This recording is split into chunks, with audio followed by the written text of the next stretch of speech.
Okay, we were talking in the last video about Nietzsche's understanding of Western culture as slavish morality or slave morality out of a perspective of weakness, not a perspective of strength. Because will to power, what is one of the fundamental things about the instinct of will to power is it gives meaning to the world. It creates value, okay? And insofar as there are two perspectives of will to power, there will be basically two value systems, right? There'll be master morality or master values or strong values, and then weak morality or slave morality.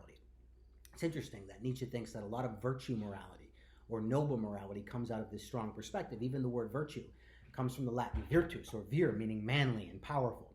Nietzsche thinks, on the other hand, Western culture is not rooted in that virtue ethic perspective. It's rather rooted in slave morality and a weak perspective, okay, and a perspective of resentment. And Nietzsche thinks there's something fundamental to this perspective of resentment that ultimately differentiates it, not just because it's weak, by the way, from the ethic of the strong. And the thing that differentiates it is that the slave morality, the perspective of weakness, that which creates value out of the perspective of weakness, sees the world in terms of good and evil, okay? Whereas strong people, or people with a strong perspective, or a full of life perspectives, the nobles, the aristocratic, the virtuous, the few, the beautiful, the winners, whatever you want to call them, they see morality in terms of good and bad. Good and bad on the strong perspective, good and evil in the weak perspective. Now here's the thing. Nietzsche thinks what amounts to being good and being evil for the weak is simply the dichotomy, or the dyad, I guess you would say, or dichotomy of victim and victimizer. Victim and victimizer. Victim good, victimizer evil. Victim good, victimizer evil. Who's evil? Who's the victimizer? The strong. They're the oppressors, and we are, if we're in the weak perspective, the oppressed. And that's where that morality of the concern for victims and the hatred for oppression come from. And that's what Nietzsche thinks is so important here.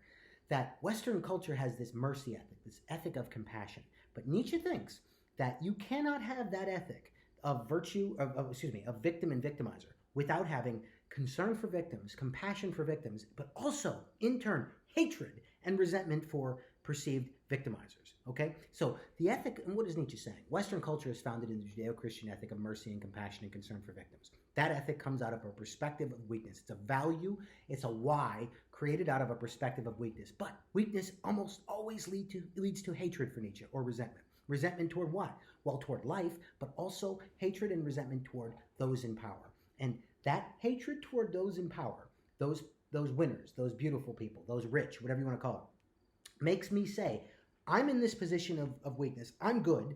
I'm a victim.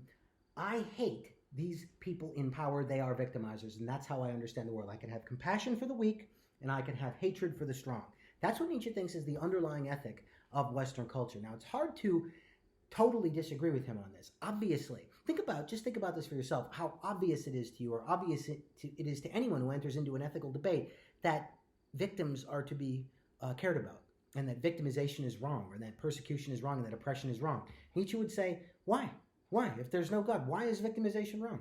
It never was until the Christians came along, or until the Jews came along, right? Remember, there's just strength and weakness. Why side with weakness? And moreover, why hate the strong, right? Nietzsche thinks there's a movie with James Franco, what's it called? The Interview. And in there he says, he just keeps saying the quote over and over again, they hate us because they ain't us. Well, that's what Nietzsche thinks is the underlying morality of Western culture.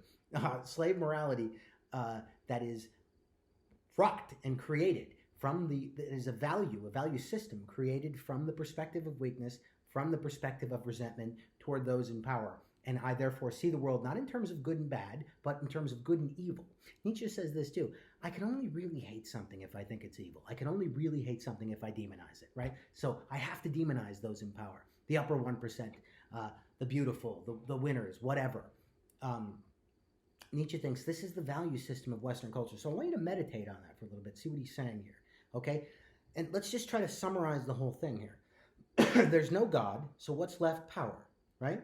Power. Morality doesn't exist, right? And power has two perspectives, strong and weak. And out of that weak perspective is where Western culture comes from. That weak perspective leads to resentment and hatred of those people with power. And out of that system, I create this value system, or out of that perspective, I create this value system of concern for victims, and therefore hatred for victimizers. And Nietzsche thinks if you were to take that whole thing and stuff it together in that perspective of weakness and summarize it with one word, you'd get God.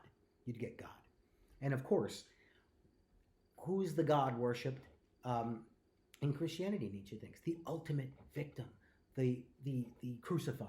And that's why Nietzsche says, my philosophy is Dionysus versus the crucified. Dionysus versus the crucified. Nietzsche wants to put forth a philosophy that's not anti-life, like Christianity is, and pro-victim, but rather a philosophy that affirms life unconditionally. And that's what he calls the Dionysian over against the Judeo-Christian.